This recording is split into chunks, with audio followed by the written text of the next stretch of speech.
Welcome to Codex, a history of video games. My name's Tyler Osby. And I'm Mike Coletta.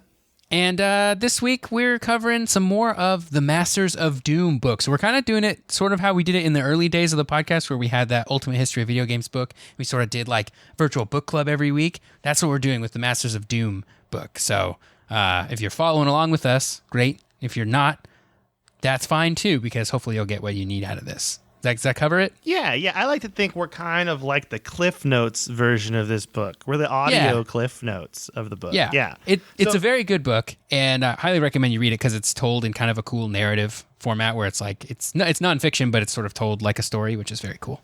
Yeah, it's great. We're doing the rest of Chapter 3 and then all of Chapter 4 this week. Essentially, we're going to do 2 chapters a week. I think that's kind of comfortable. Otherwise, we're going to be like trying to speed through it, and it's just not going to be as good. And we are also, for the people not at all interested in id Software, going to do some breaks in between and kind of throw some stuff in between as we go. And we're just kind of going to just do that sporadically as we get tired of talking about id Software in this book. So, but where we left off, John Carmack joined John Romero, Jay Wilbur, and Lane Roth as a programmer at SoftDisk for the new monthly game-exclusive disc mag called Gamer's Edge. Oh, man, I would so have subscribed to that if I were around in those days or if I were into computers, man. That sounds like the dream. Yeah, it really does. And I didn't know this.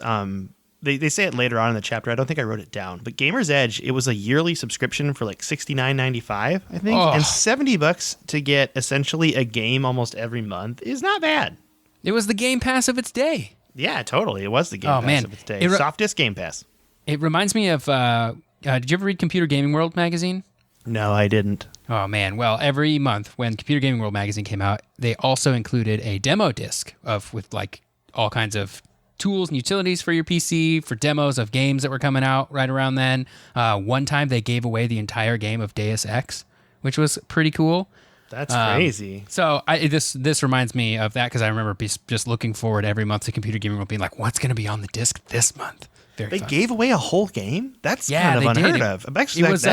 It was like a big promotion too. I remember they did it because they previously had been giving away demos on CDs, and then when they did Deus Ex, they put it all onto a DVD, and they told people like a month in advance, they're like, okay, we're gonna put stuff on a DVD. You have to have a DVD drive, and like people still got mad because they didn't have DVD drives. I'm like, well, I don't know, it's free game. That's the golden age of computing right there. Yeah, you give something away for free, and people are still mad at you. Yeah, they're like, I don't have a DVD drive because this was like 2003 or 4 probably when they did this. I don't remember exactly, but. Yeah, it's just it's too funny. That's just like people complaining on the internet before the internet. That's great. Well, before what we know of as now the angry internet, I guess. Right. So, okay, Gamer's Edge is a new department. They're only making games at SoftDisk, and they immediately pissed off all the other SoftDisk employees by getting a bunch of perks. For example, they got their own little private office, a fridge, Nintendo, brand new state-of-the-art PCs to design on, a stereo that played metal music all the time. Like, they did it up. They even took the light bulbs out of the office, so it was just a dark room where they could just program and be themselves and be by themselves. So, but the big change from what we spoke about last episode is that original deadline in the agreement of Gamer's Edge changed. Al wanted a month originally. Romero countered with 2 months. But now that Carmack had joined the team, Al had them go back to that 1 month deadline. So the big question here is, what are they going to do to make games in a month? Because he wanted to make 2 games to that opening month. Oh and my Carmack gosh, that's so many games. Yeah, that's a lot of games, especially to have a 4-week turnaround time. But they actually had a stroke of genius here because they both agreed to port 2 of their old Apple II games they never licensed with like another company to PC for their first disc. So nice. This saved him a lot of time. So Romero ported over his first Dangerous Dave game he made in 1988 for Uptime, which apparently was not a problem as far as licensing issues go. And Carmack ported his original title, The Catacomb, which is a maze fantasy game, actually very similar in style to Gauntlet. Look at that, weaving in old episodes.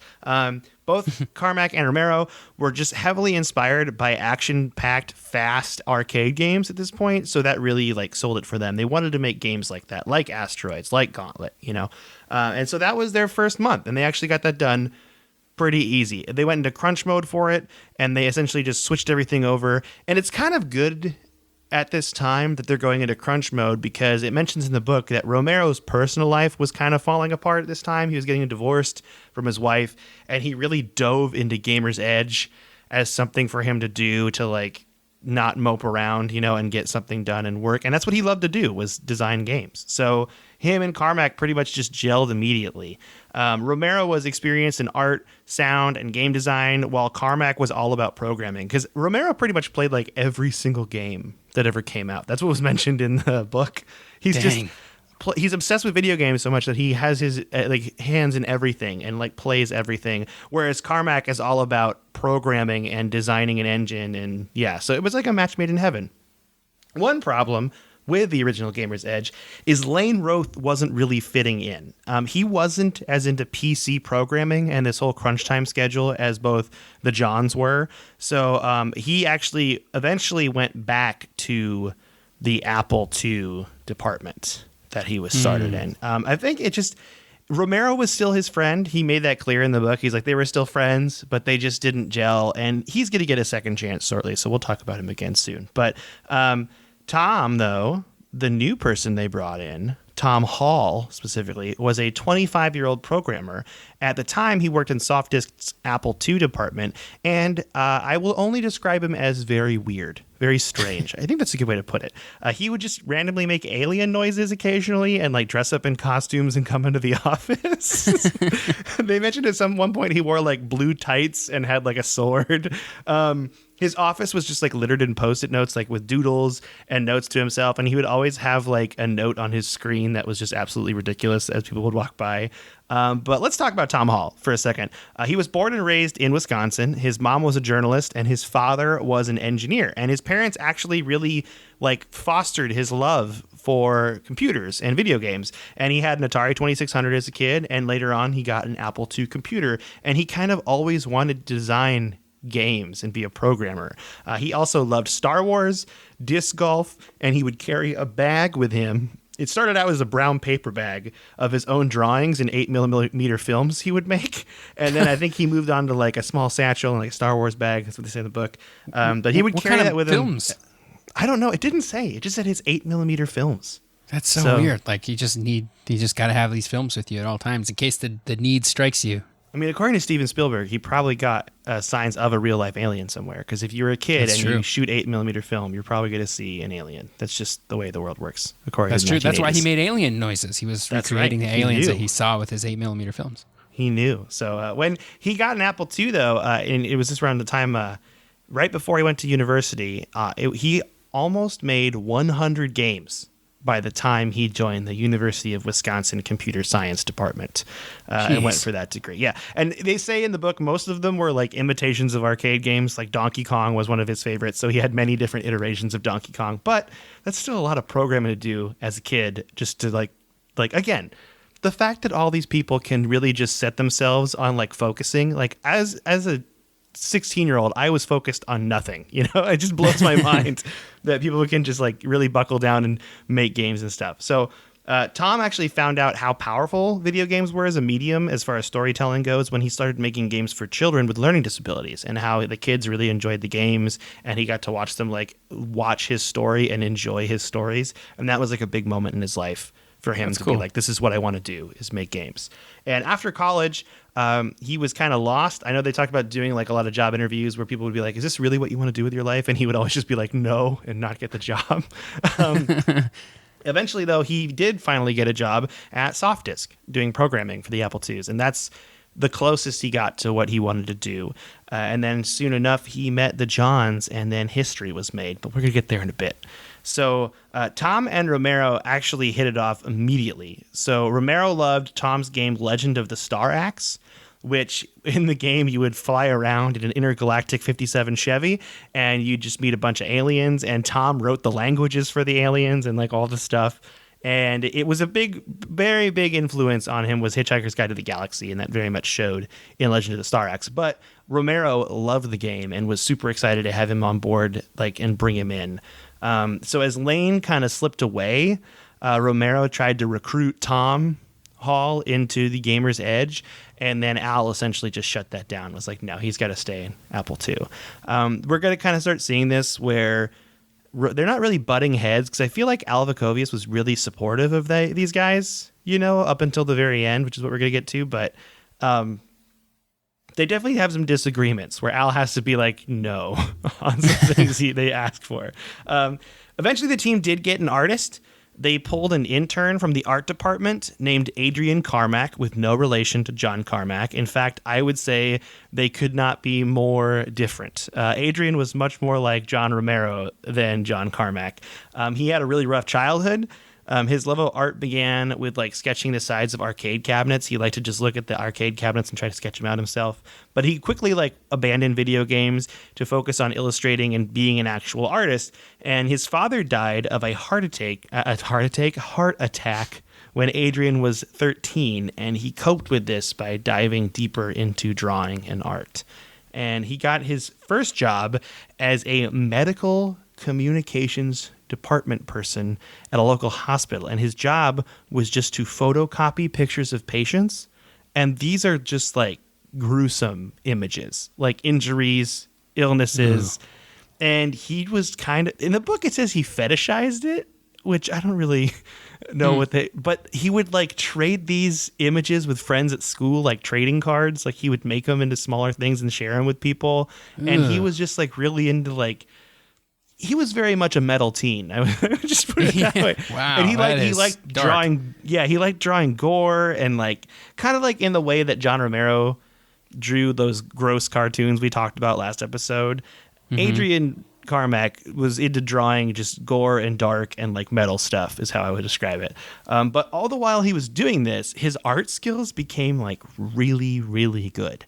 And his college mentor, Lemoyne Baton, I think that's how you say it, he saw Adrian's talent and actually was like, what do you want to do with art? And he's like, well, I want to make money doing art. And he's like, well, I have the details on this internship is a good place to start. And it was working in the digital art department at Softdisk. So cool. Not so exactly what. Yeah, so that's how he got in to Softdisk.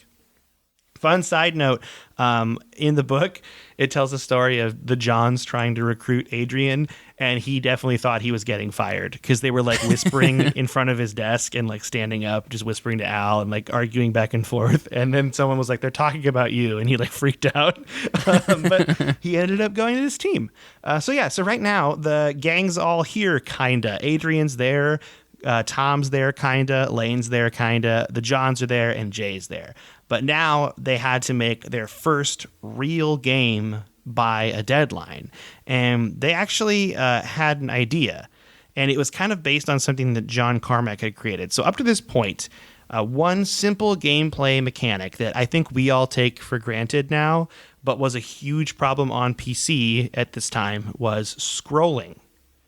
So Nintendo could do it because they just had stronger machines and they were scrolling, but computers of the day just couldn't get scrolling right. So we had to leave it up to John Carmack to make his first big technical breakthrough in scrolling. He actually made the screen almost a treadmill. So the player would be there, but the action would be coming at you and move past you. And this caused a smooth scrolling effect, so they could actually make their game called Slordax. And Slordax was essentially a Galaga/Space Invaders type game where you shoot aliens, they scroll at you, and you beat them, and you win, and you get a high score, and it's great. And they had 4 weeks to make the game, and everyone got started. But then, at this point, they got distracted. And they got distracted by the other big breakthrough. Well, actually, the two other big breakthroughs that Carmack made. John Carmack. Man, it's so rare to even have one sort of breakthrough, I feel like, as a programmer to truly discover something new or figure out how to do something new. And John Carmack is just letting these things out all the time. He's just going off the handle, making breakthroughs in code. He's a genius. It's incredible. Yeah, it's pretty bananas when you think about it. Like, so Carmack was like a notorious night owl in the office. Like, he would stay there late. Like, everyone would leave and he'd just be working until like 2 or 3 a.m. and then go home and sleep and get there late. Like, that was just the way he operated. And it was on one of the nights that he was staying there late, Tom Hall decided to stay with him. And then Carmack was like, I'm working on this thing. Want me to show you? And the guy's like, sure. And the first thing he did was he was able to make animated tiles. Specifically, the comparison they made is Super Mario Bros. 3. So when you hit a block in Super Mario Bros. 3, or if you stand on a block and something else happens, that's the animated tile. And they didn't really have that in computer games at this point. And of course, John Carmack just made it, just figured it out one day. But the other thing Carmack made was side-scrolling. And Tyler, you might have to help me out with this if I get this technical stuff wrong, because I was reading the whole paragraphs on this, and I read them like 3 times. I'm like, this is a struggle for me to explain, and I hope I'm explaining this right. But the basic thing he did with side-scrolling, okay, and this is the very basic way to explain it, is at the time, in order for stuff to change on the screen, you would have to like redraw everything. Like, you'd have the screen refresh from the left corner over. Like, that was what it was programmed to do, essentially. And he decided to say, what if you could make it so the computer just refreshed from the thing I wanted to be changed? Not the top left corner, but like, say, on the far right where it's going to scroll. Just refresh that. That would save a bunch of computing power, in theory, right? So he actually duped the computer into thinking the tiles he wanted to change were the first on the screen. And that's what he called adaptive tile refresh. And that's what made this side-scrolling thing on PC work. Yeah, it sounds good to me. I don't know. The whole thing, like, the whole idea of like this even being a technical challenge kind of blows my mind. Like, not because like I'm so smart and I'm just like, wow, I don't even think about that. It's just a given that sort of thing works. And it's easy to forget that like that required discovery and breakthroughs to figure out, which is kind of cool. Yeah, because I think when they designed these computers initially, they're just like, oh, it's going to refresh on the top left of the screen. You're never going to need it to change. You know, just always. And then John Carmack had to be like, no, I got to trick my computer into thinking this spot is the top left of the screen where it refreshes, and it's good. So, yeah, it's pretty crazy. But he showed this to Tom, and Tom was giddy. And they decided that night to make a shot-for-shot remake of the first level of Super Mario Bros. 3 on PC, essentially, in the office. So they stayed there all night. Like, they made all of the art. The only thing they changed was they took out Mario because they didn't have the art for Mario, so they couldn't make it. But they just put in Dangerous Dave because they had like the character models for that just saved on the computer. So they actually called their build of the first Super Mario Bros. 3 level Dangerous Dave in copyright infringement. That's what they called it. They finished the project at 5:30 a.m., and they both left the office, but they left the disc on John Romero's desk with the phrase "Type Dave 2." And John Romero got there the morning, he put the disc in, he typed Dave 2, and he was immediately blown away. Like, to the point where when Tom and John Carmack came back into the office the next day, he said, that's it. We're gone. We're taking this technology and running. And that's essentially the moment that they all decided, and really John Romero decided, they need to leave SoftDisk and start their own company. And that's where Chapter 3 ends. But Chapter 4 goes into this next part, which is really important because we're going to talk about the differences real quick in how John Carmack and John Romero operate. So Carmack very much lived in the present. Like, he actually, when they even talk about when he moved to Shreveport, he didn't even bring pictures with him or records or games he made. He doesn't care. He only cares about what's happening in the now. Whereas John Romero thinks about past, present, future. He's got a bunch of mementos from his childhood, all the stuff he's made. He constantly is talking about where he's going to go next, what his next move is. And it's John Romero thinking that way that really pushed, I think, id Software into what it is. Because we wouldn't have... I'm fully convinced that even with all these breakthroughs that John Carmack's making, like, I think he needed that push from John Romero to make something. You know what I mean? They could have ended up staying at SoftDisk. Yeah, he could have stayed there. He probably would have been very happy just continuing to make games for SoftDisk. Yeah, I mean, Yeah, it was working great. So at that point, I mean, but so the morning of September 20th, 1990 was when Romero played that level of Super Mario Brothers 3 with Dangerous Dave in it. And he told them all, like, we should leave Soft Disk and start our own company. And I remember reading in the book, they're talking about it and everyone kind of laughs it off. And then John Romero's like, no, I'm serious. And then Jay like goes and closes the door because they're essentially talking about a coup almost in their own office. So the initial team consisted of John Carmack, John Romero, Jay Wilbur, who remember being the manager. He like managed everything.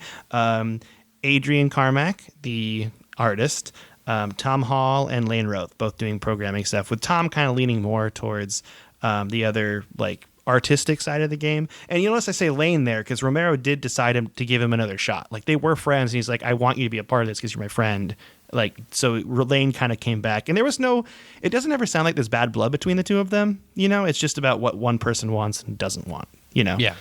So the first thing they had to figure out, though, is how to make it so Soft Disk doesn't know. And the second thing they had to figure out is how to get computers. So here's what they would do. The first time they decided to do this on Friday night, they would show up to the Soft Disk office really late at night, like we're talking midnight. They would back their cars up and borrow their computers in their office and then bring them back super early Monday morning. Wow. And they would take those computers to a lake house on Copper Lake that was rented by Jay, John Carmack, Lane, and an Apple II programmer named Jason Blockwiak, which I'm guessing could keep a really good secret because he is 100% complicit in this. And that would become their new weekend office. So they were essentially working 7 days a week now. The first thing they wanted to do, and it's kind of logical when you think about it, they wanted to pitch this to Nintendo. They're like, hey, we made Super Mario Brothers 3 on PC. So the first weekend they took the computers, they did a 72 hours straight work on this game. They just constantly worked to make the full Super Mario Brothers 3 demo. So they added, I think they made like one whole world is about what we're thinking about here, but they wanted to make sure all the art was right. Everything was perfect. And then they sent that off to Nintendo explaining that, hey, we want to be the ones that license Super Mario to PC and hopefully more of your games. And they did get a response from Nintendo. It was just 3 weeks later and it was a no, which is heartbreaking. Yeah, that's too bad. And Nintendo was really nice about it, it sounds like. They were like, we're really impressed with what you did, but we have no interest in the PC market. Which is funny because I feel like if Nintendo broke into the PC market at this moment, we would have a very different Nintendo. Yeah. Because Nintendo's like 2 years ago just started putting games on iOS and Android phones. Yeah. And it took them that long. But if they had broken into PC in the early 90s, we could have seen a lot more Mario, on our PCs. Its software would be completely different. Like Doom may not have ever existed, We'd be in a very different world if Nintendo said yes to that. We really could. It's kind of weird to think and look at these moments during this whole book and be like, yeah, that could just have changed everything if it went a different way. So, but now we're going to enter a new character in our cast of characters, Byron Muller and Scott Miller, who are both actually the same person. Both Scott Miller and Byron Muller sent letters to John Romero, guised as fan mail, and to say, we love your game. We really love your game so much. We think we want to talk to you more about your game because we just love it so much. We want to just talk about how you made it and stuff and how cool it is. And John Romero would actually hang these letters up being like, guys, I got fan mail. This is so cool. And then he started to notice that every time he got a letter, it was from the exact same address in Texas. And he's like, this is the same guy. The same guy's pretending to be different people mailing me. What is going on? And so he actually got super pissed, and he wrote this really angry letter that's full of expletives if you want to read it in the book. And he was like, what are you doing? This is crazy. You're crazy. What's happening? And then he kind of calmed down and he wrote another letter saying okay, I'm going to send you both letters. I see, just so you know how mad I was, but I want to know, why do you keep contacting me and doing this? And then after Scott Miller is the real name, got the letters, he called John Romero to be like, hey, I wanted you to I want to publish your games. That's what I'm trying to do.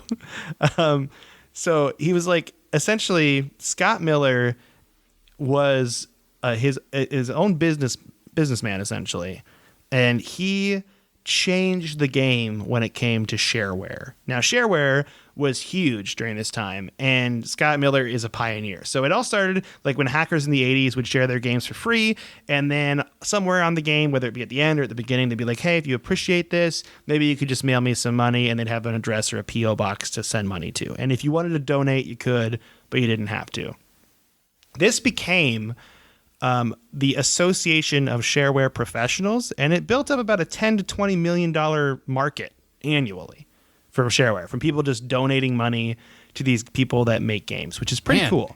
And just giving away money that they don't have to do. Like, nobody's coercing them at all. They just think it's cool.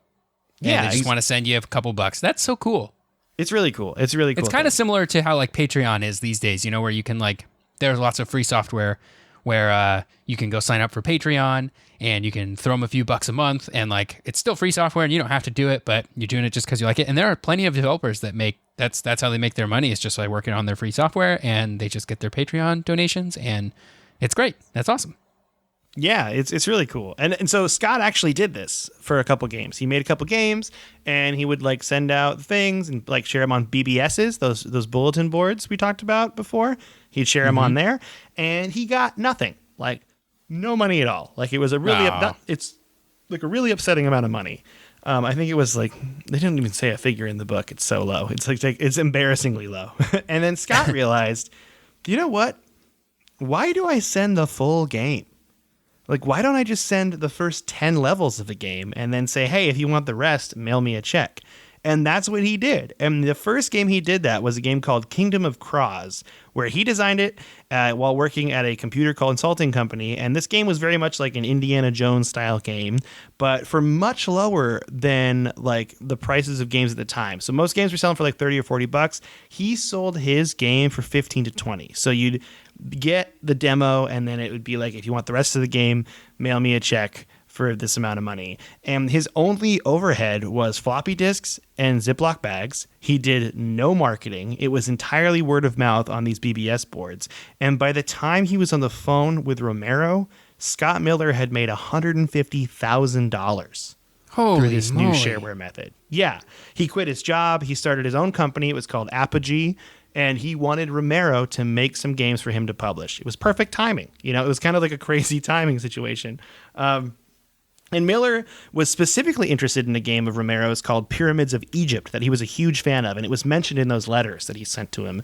But the problem was Softdisk owned Pyramids of Egypt.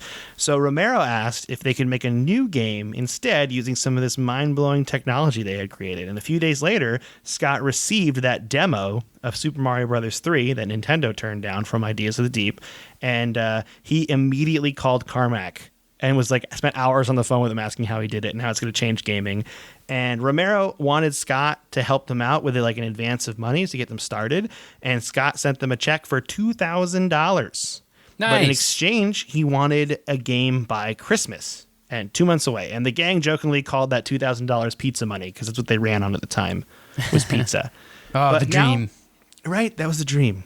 But now they needed a game, you know, like they're at this point where they have the money, they have the person that's going to publish for them, but they just need a game. And Tom immediately wrote a story and pitched it to the team. He actually went into his office at Softdisk and just came out 3 hours later with this description. And I'm only going to read the first half of the description. So here it is, though. Okay. Billy Blaze, 8-year-old genius, working diligently in his backyard clubhouse, has created an interstellar spaceship from old soup cans, rubber cement, and plastic tubing. While his folks are out on the town and the babysitter is asleep, Billy sneaks out to his backyard workshop, dons his brother's football helmet, and transforms into Commander Keen, Defender of Justice. Nice. And everyone loved this. Like, everyone was laughing. Even John Carmack laughed, and he never laughed. Wow. They even made a point in the book to mention that. And they worked on their games for Softdisk and Gamer's Edge during the day, and then they worked on Commander Keen at the lake house at night and on the weekends. And they did this from October to December in 1990. So the game actually turned into a trilogy, too. It was Commander Keen Invasions of the Vorticons trilogy. And the way it would work is they would release shareware the first part of the trilogy and released the other two for paid. But here's what you need to know about Commander Keen specifically is this was like a write what you know situation. Like it was just really goofy. It was all about pizza. It was super pizza centric because they all love pizza. Commander Keen would steal his dad's Everclear out of his liquor cabinet to use as rocket fuel in the game. Oh, nice. Little bit of October Sky going on there. Yeah, that's right. And also the whole football helmet thing, like that was something that Tom Hall did as a kid, is run around his house in a Green Bay Packers helmet. So I thought it was just kind of funny how they all like came together that way.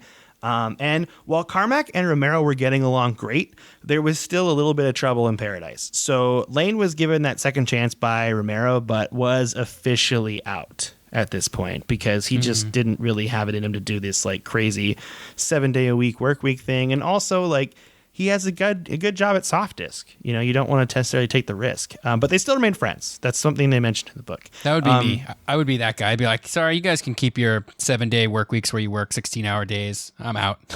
Yeah, right. I think I wouldn't be rich because of it. Yeah, the only time they took breaks, by the way, was to play Nintendo, cruise the lake in a boat, or play D&D, because apparently John Carmack had been playing the same D&D setting since he was a child and had built this gigantic world, which is crazy. But okay, another thing that was going on during this was Adrian. He kept it a secret with the team while it was going on. He hated Commander Keen, hated the setting. He didn't want to draw this cutesy baloney anymore. And also, he was starting to hate Tom Hall. Oh no. Yeah, this was already like a problem in paradise because Adrian, like I said, he was into like metal stuff and like he wanted to put violence in games. Like he wanted it to be like very violent and gory. Like this was that's what he was interested in. I mean, I guess, hey, if you got a thing, you got a thing, you know? That's true. Yep. And so he did all the work, you know, for the cutesy art style of Commander Keen, but he just didn't like it. But later on, we're going to see that he really enjoys it, you know, with certain other games. There's also a story in the book, by the way, about how John Carmack could just like program through anything. I don't know if this is necessarily appropriate or not, but at one point, John Romero turns on like a porno movie in the background, and John Carmack just works through it. That's like the story among them is how like, yeah, John Carmack is just like a robot essentially. But this all finally came to a head when Al Vacovius, the owner of Softdisk, was starting to get a little suspicious. Because they were still borrowing the computers at this point, right? Yeah, they were borrowing the computers every night, and Jay also kept asking the administrative department for like new parts for the computers to keep souping them up. And the rest of the team was also like actively being elusive to like everyone else in the office and just kind of hiding away. Carmack's game for Softdisk, though, actually used this same side-scrolling technology. It was called Shadow Knights, and it's really, really impressed Al. And this is the thing that actually made Al most suspicious, is Al told Carmack, you should patent this. And Carmack replied, if you ever ask me to patent anything, I'll quit. Oh, man. I love Carmack for that so much. Like that. Yeah, so I'm going to try to... Open source software is like my jam, man. Yeah, see, and I'm going to try to explain. So John Carmack, and this is in the book, believed in the hacker ethic. And I think breaking this down is patenting something prevents future progress. That's pretty much the essence behind it. If you patent some sort of... Everything learns off of older ideas. And if you start limiting those ideas to what people can use, it makes it so nothing new comes up and there's no discovery or invention. And that's what Carmack is very against patenting. Yep. That's his whole deal is like you can't patent that stuff because it's just human knowledge that gets passed on, right? Which is why he fought so hard to release the Doom source code in the late 90s and like all of the Quake engines. Like after a few years of them, sort of once they become kind of older technology that they can't really sell as easily, like they always open source it. Like the Doom 3 engines out there. I think the early version of Rage might be. The engine might be, I don't know, but they've always open sourced their engines after a few years, which I think is just super, super cool. Yeah, and this, I mean, obviously we've done it already, but this would later on influence Valve to make some of their stuff open source. Yeah. And the gold source development kit. But so another thing that happened, not including the patent conversation, is Carmack would just openly start insulting the staff of Softdisk and calling them really terrible programmers and that Al should fire all of them. Dang. Yeah, it was getting kind of cold-blooded in here. So David Kushner mentions at this point also, like, it kind of goes into a side thing about Thanksgiving at the lake house and like working really hard in crunch time, and then goes into just like John Carmack loves pizza. I don't know if anyone knows this, but this man, I know it amuses me how much pizza is brought up in this book. John Carmack, big fan. I also love pizza. I know, right? Great minds. But I think there's at one point I read on the Wikipedia page, and I could be completely talking out of like turn here, but I'm pretty sure he had, when he worked at id, he had like the same Dominoes he would get delivering to him every day, and to the point where they stopped changing whenever they would change their prices, they wouldn't raise them for John Carmack. Like it just stayed the same from the 1990s price of a pizza, because it was just like he orders pizza every single day. I just wanted to add that in there because everyone knows pizza's good, but John Carmack, future pizza right there. Man, okay. How did he not just get super duper like overweight and unhealthy, you know? I don't know. In the book they describe him as being like super muscular. He's like a really that's true. buff- He has like a black belt in judo or something like that, doesn't he? Yeah, he does. Yeah. He's like super martial arts guy, so maybe that's where he burns all those calories doing martial arts. When he's not programming, he's just sitting there judoing, you know. That's the verb, judoing. Sure enough. Okay, so also at this time, while they're all developing the game, it's important to note that Scott Miller was befriending a bunch of admins of different BBS boards and just really pumping up Commander Keen. Like, hey guys, I got this game that's going to blow your minds. You have no idea. You're not even ready for it, okay? This was also the time in this 2-month period that Tom and John Romero hashed out all the details of design, specifically having a ton of secrets and Easter eggs to find. The book actually goes into the Easter egg scene, and starting with that game Adventure by Atari, where the programmer Warren Robinett put his name in a secret room, that kind of thing. That was like the first Easter egg. But essentially, Keen had players discover a whole secret hidden city if they pulled off the right move combo. He also wrote the Vortigaunt alphabet in like a language, Tom Hall did, and there are ways to translate messages throughout the game in the Vortigaunt language. That's crazy. Yeah, it's pretty bananas. But this was also the point that they were so hyped on this and they were really rolling. They started announcing their next games before Commander Keen even came out, like as a company. So, and one of the games that I think is a fun little tease it's called The Fight for Justice, and it's actually based on John Carmack's D&D setting. And you start off right away playing the most powerful warrior, and the warrior's name is Quake. Ooh, foreshadowing. Yeah, foreshadowing. Okay. There's also a story in here, too, about how John Carmack was on the lake one night and a giant rainstorm came in and flooded everything out. And John Carmack was just in the lake house like, well, I guess I'm just going to be programming by myself. And it's actually a really sweet story about how John Romero like essentially swam and waded into the water to get to the lake house so he could program with him that night. I just thought it was a nice story. That's pretty much the gist of it. But yeah, it's really sweet. Also, they had a cat named Mitzi, which is very important too. Aww. We all need to know about people's cats and dogs. Okay, so on the afternoon of December 14th, 1990, Scott Miller pressed the button and uploaded the first episode of Commander Keen, Marooned on Mars, to the first BBS. And he put them on all these BBSs during the other day. All right. If you wanted the other 2 episodes, you had to pay $30, which is pretty reasonable, I think. And so to give you an idea of how much of a hit Commander Keen was, Scott's total shareware sales a month were always around $7,000. From December 14th to December 25th, Commander Keen sales approached $30,000. Wow. For that week. Like a 10-day period. 10 Holy days, yeah. moly.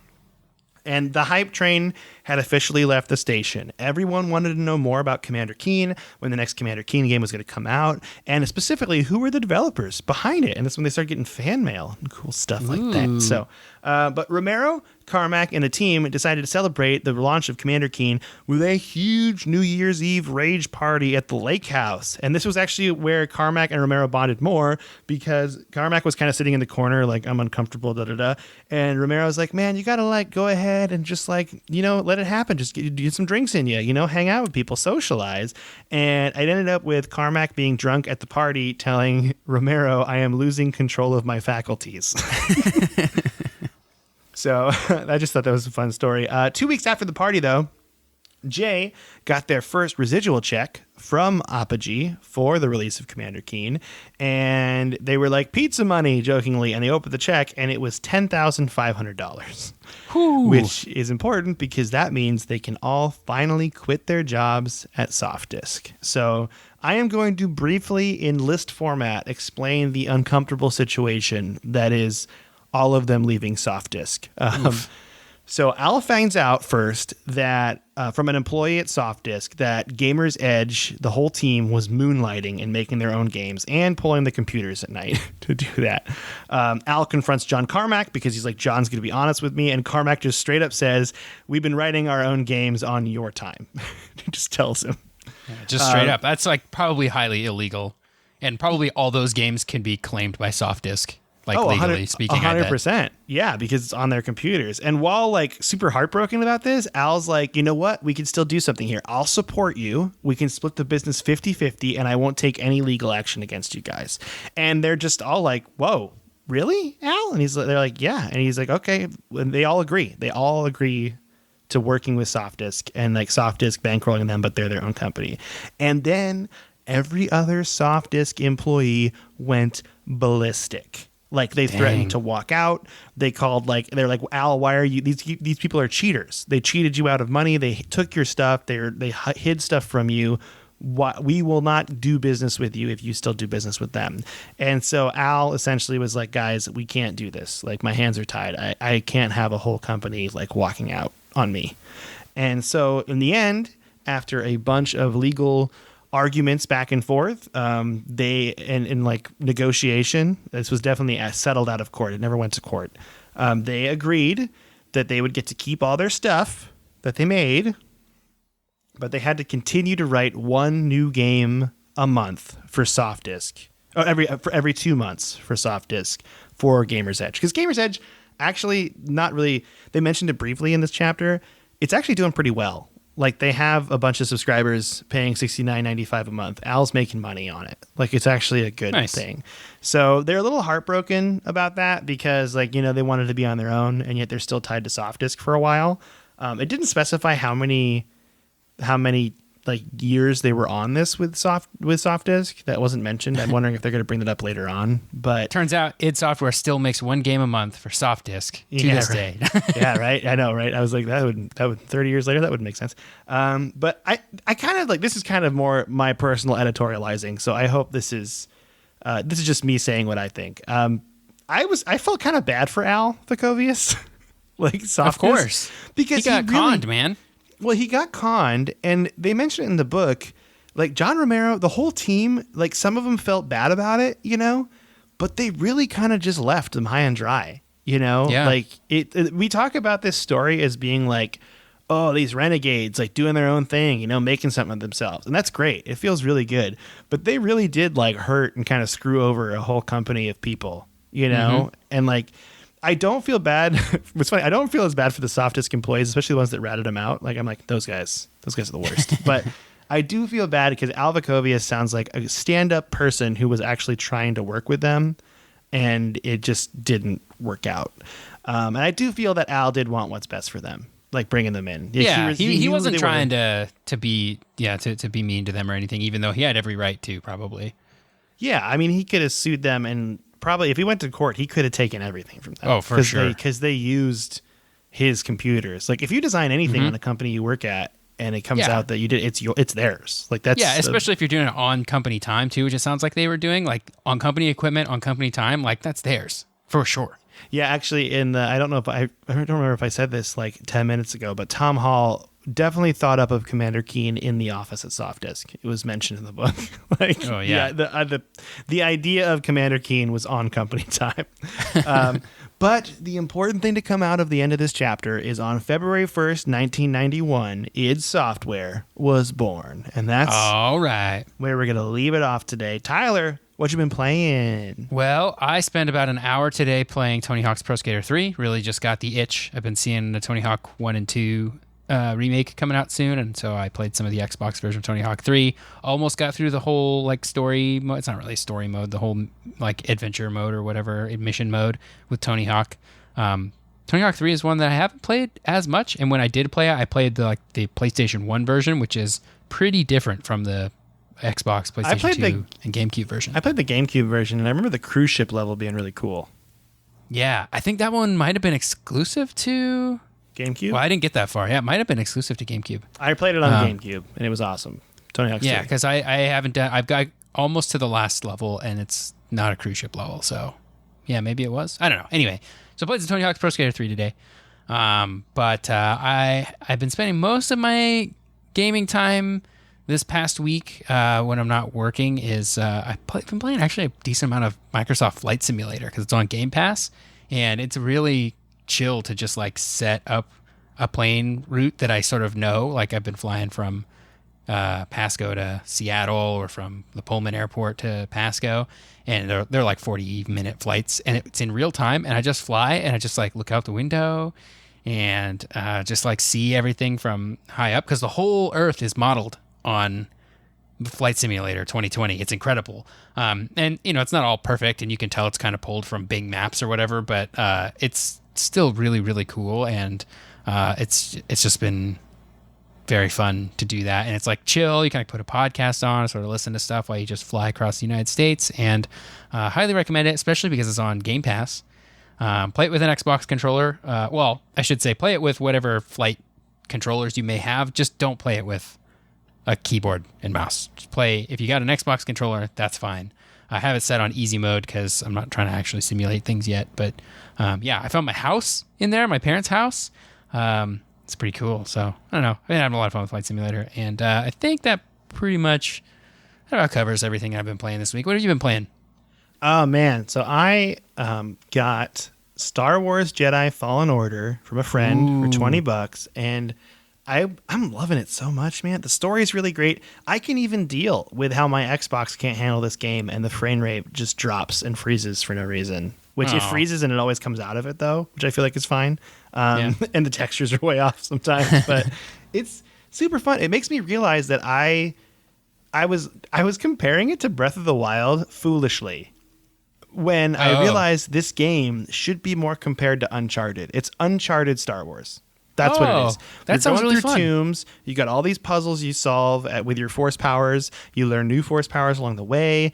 It's super great. And if you can handle it running kind of terribly if you have an older generation, now I guess, older generation Xbox One or PlayStation. It might run fine on PlayStation. I don't know. But my original Xbox One is on the struggle bus trying to play this game sometimes where it starts like making that real hot whirring noise and you're like, oh no. You gotta take it apart, blow the dust out. I really should. Redo the thermal paste. Oh, that's a whole project. That could be fun. Oh yeah, that would be fun actually to do. Get some Arctic cooler or whatever on there. Mm-hmm. Oh man. But yeah, it's really, really good. I've been loving it. I'm about halfway through it right now, and I did that in about like less than a week. And it's great. They also have these silly things to collect, like these terrarium seeds that you put on your ship, and I'm loving that too. Just trying to collect all those. But yeah, I've been playing that. I'm completely off the Destiny train, and I don't see myself getting on it anytime soon. But I am into the Halo train with you still. We're playing some more Halo Wars. That's fun. We finished Halo 3. Now we're working on Halo Wars, the real-time strategy. That's fun. It's really fun. Except for the pathing. The pathing that some of the characters take, they really struggle to get to where they need to go. But that's a fun game to play. And then, that's about it. But we got some emails to read. Do you want to read some emails? Yeah. You want me to take the first one here? Yeah, you take the first one. Got one from Will. It says, it's a continuation of the Wii U email that we got last week. Said, good to hear y'all's thoughts on this. I got the idea for the question from reading the Switch subreddit's decidedly negative take on this. Of course, that sub probably has a higher percentage of people that owned a Wii U. These are people who are mad that the Switch is just getting Wii U ports, which we kind of talked about last week. I agree that it's nice to have them, but would it have killed Nintendo to include the other two Pikmin? I don't know. Sometimes Nintendo's Disney Vault approach to old games rubs me the wrong way. Agree on Mario 3D Land. Rumor has it they will be porting that. Super Mario 3D World is the one for Wii U. Best Super Mario game ever. Fight me. Super Mario 3D Land on the 3DS is also very good. Will goes on to say, I haven't heard anything on the Paper Mario game or Star Fox. Paper Mario Wii U game or Star Fox Wii U game. Keep up the great work, guys. Will. Fully agree. I'm down for Wii U ports on Switch.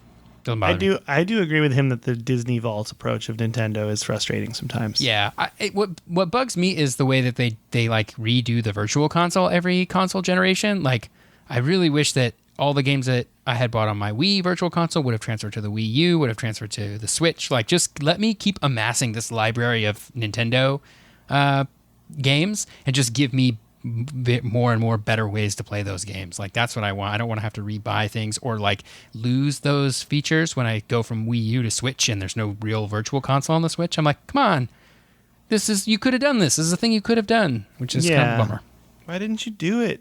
Yeah. Nintendo. All right, I got another email. You ready? Yeah. This is from Gabriel from Orange, California. First thing first, are you guys excited for Tony Hawk's Pro Skater Remaster? Answer, yes. Absolutely. I talked about it in my What You've Been Playing. Big excite for Tony Hawk's 1 and 2 Remaster. Next question. Who was your favorite skater from the Tony Hawk series? Oh, that's a good one. I would say Bucky Lasek or Bob Burnquist were my two go-tos. What about you, Tyler? Bob Burnquist has alliteration going for him in his name, Bob Burnquist. That's great. I usually play as Tony because he's one of the few goofy skaters in there.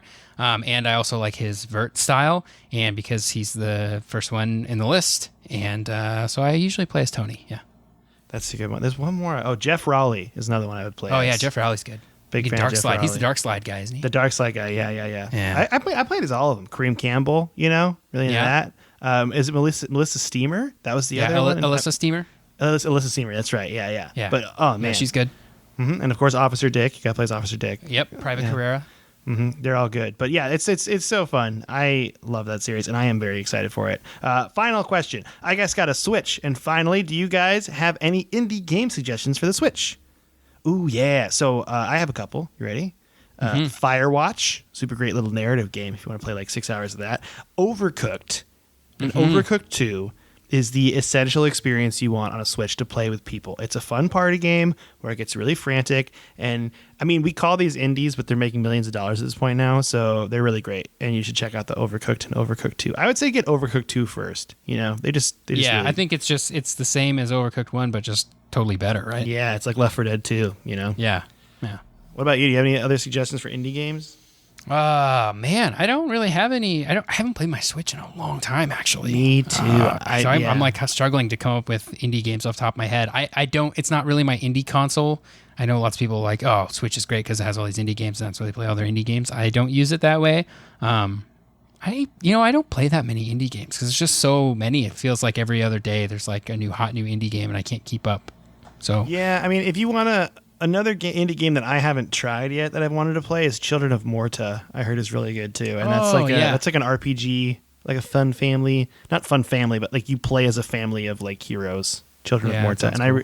I really want to try that one out. But those are my two. You want to move on to the next email? We got 4 emails to read. We've just done 2 of them. Let's do the next one. Yeah, we got one from Mo. He says, "Hey dudes, it's Mo. I'm loving the id book episodes and look forward to more. I'm pretty much on board with anything you guys want to cover, honestly. Sometimes Mike says, let us know if you'd be interested in an episode on blank. Well, go ahead and count me in for whatever floats your boat. You guys do a great job digging up the interesting tidbits about anything. Heck, if you want to do an episode on the history of My Little Pony games, I'm down." Well, luckily you said that because next week... Where are my bronies? Yeah, I mean, I wouldn't rule it out, right? They have good games. Is that an interesting rabbit hole to go down, or are they shovelware? That's the question. That is the question. Yeah. Mo goes on to say, last episode you talked a bit about how some video games help develop creativity and other skills. I couldn't agree more. I think games can help develop skills in other areas too. I did pretty well in school in reading and writing, and I'm pretty sure it was all those text-heavy RPGs I played on my SNES growing up. I got tons of practice reading some fairly advanced vocabulary in the story dialogue between battles. I think my reading probably shot way up too with games like Pokemon and stuff like that. Yeah, and you turn on that fast text, you get that reading gun. Oh yeah, reading comprehension. There it is. Mm-hmm. I think a lot of video games not only help to develop hand-eye coordination and reflexes, but also problem-solving skills and logic. It seems like a lot of games today are incorporating more puzzle and strategy than they used to, which keeps the brain sharp. That's why Skyrim Grandma likes to play video games. Thanks for doing what you do. I'm glad to be connected to this community of codexers. Codexies? Jaybirds? ? Ace Spider Butts Collector. Mo Romero. Oh man, Ace Spider Butts Collector. I like that. Like That's really John good. Romero's Ace programmer. I love it.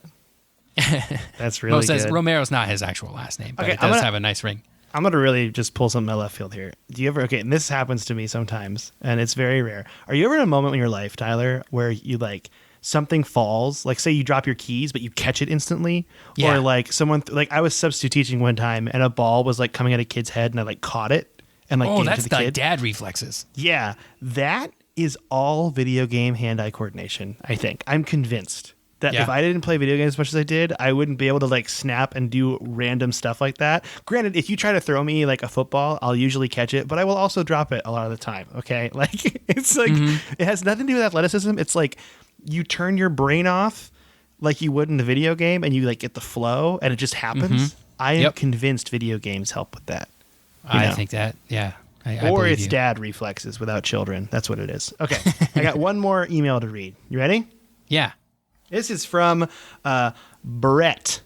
All right. Brett says, "Hey, Mike and Tyler. My name is Brett, but you can call me Grime Bucket." All right. I've been catching up on your backlog for about a year now, and I must say I absolutely love your podcast. Listening to you gives me the same feeling I get when I'm sitting around with my buddies and just talking about the stuff we love. To quote Mike, never change. Oh, that's nice. That is also what we're going for, so that's good that you get that feeling. I had been planning to wait until I was completely caught up to write a review and send an email, but after listening to your episodes from December 2019 and January 2020, I knew it was time to write. Apologies in advance for my forthcoming lack of brevity. Nice. First, I wanted to share a few of my favorite video game gift nostalgia memories from your December 24th, 2019 episode. I have two that immediately come to mind. The first was Christmas 1994 or 1995. When I was either 9 or 10 years old, my parents bought us both an SNES with Donkey Kong Country and an original Game Boy. I was so pumped for the SNES because I had played one at my cousin's house and fallen in love with it. However, that year, we opened our gifts on Christmas Eve because 5 a.m. on Christmas morning, we loaded into a van to take an 18-hour drive to Houston, Texas to spend Christmas with the family. I was so bummed that we couldn't take the SNES along, and I read the instruction manuals. Remember those? Cover to cover, multiple times on the drive. I did get to play the Game Boy on the drive, though, and it pretty quickly fell in love with that system, too. My other nostalgia memory is much more recent, probably around 2013 or 2014. My brother gave me two gifts, a copy of Call of Duty Black Ops for the Xbox 360 and a shirt. He told me I could pick which one I wanted to keep, and he'd return the other because he couldn't decide which one I would like better, and he couldn't afford both. I ended up just giving him $20 and got to keep both. I don't play Black Ops anymore, but I still wear the shirt. Nice. This is actually a really good point he's going to bring up here. I'm excited about this. So one thing I love so much about your podcast is when I learn about games that I've never played before, and in some cases, never even heard of. While most of the time you do a great job of giving all the basic background information, I think sometimes you assume the listener automatically knows the basic details. If I may be so bold, I'd like to suggest a standard set of details whenever you introduce a game. I'd recommend something like this. And he actually lists like developer, release date, system, number of copies sold, genre, awards, average time to complete, howlongtobeat.com. We love that website, so that's funny that you mentioned that. And then a Metacritic score. And I agree. I actually do try to keep a standard of those kind of numbers, and then I sometimes forget. That's me personally saying that as Mike, not Tyler, because Tyler's on top of that usually, and I'm just completely goof on it. But I do think it would be good to have a standard, Tyler. Do you think so? I do too. Yeah, that's a great idea. And then we could just throw this in there and just fill it out so we don't forget, you know? Yep.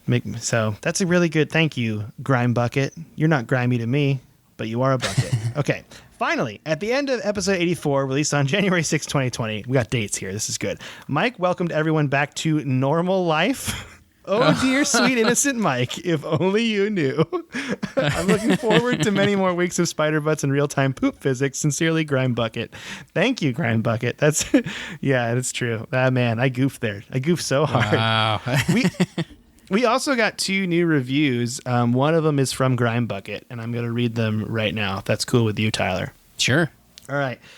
First one, 5 stars from Grime Bucket. Mike and Tyler take you on an epic journey through the history of video games, starting all the way back at Pinball and Arcade. The first episodes focus on the book, The Ultimate History of Video Games by Stephen L. Kent, and later episodes meander through various consoles, game series, and development studios. The hosts are very knowledgeable and fun, and the playful banter never gets old. Listening to this podcast makes me feel like I'm sitting with friends discussing my favorite video game memories. Thanks for sharing. Keep up the great work, and spider butts. Thank you, Grime Bucket. The next one from Mellower Yellow. 5 stars. I like it. I loved learning about my childhood from two guys who have amazing chemistry together. Thank you, guys. Thank you, Mellower Yellow. That's so I want nice. to say mellower, yellower, and that's not right. So I'm reading the positive reviews because we got a recent 3-star rating. So I'm waiting for a negative one. So if you guys want some juicy goss, we might have some next episode to read. We might have some more ease up on the cheesy jokesville or whatever.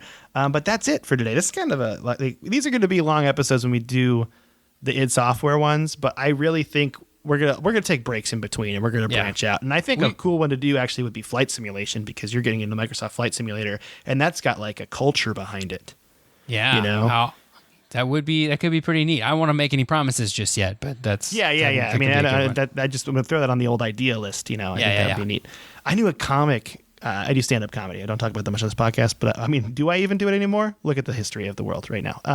But that was like his other, like he would do comedy as his job, and then his like side hobby was he built a cockpit in his house, and he showed me a picture. It was an actual plane cockpit. He just stuck in a room and had like all the controls, and they all worked with the computer screens and monitors he had set up. I'm like, this is crazy, and I am so into this like weird subculture thing I just found. You know, I wanted to ask him more about it, and I just it's like when you work with someone and you never work with them again. It was kind of one of those situations where it's like, oh, but so I'm excited about Flight Simulator, so we'll add that to the list and see what happens. But I think that's it for the day. We did it. All right, chapters 3 and 4 in the book, but in our show, not the book. Do you want to just say bye to everyone before I keep talking over myself? Sure. Goodbye, everyone.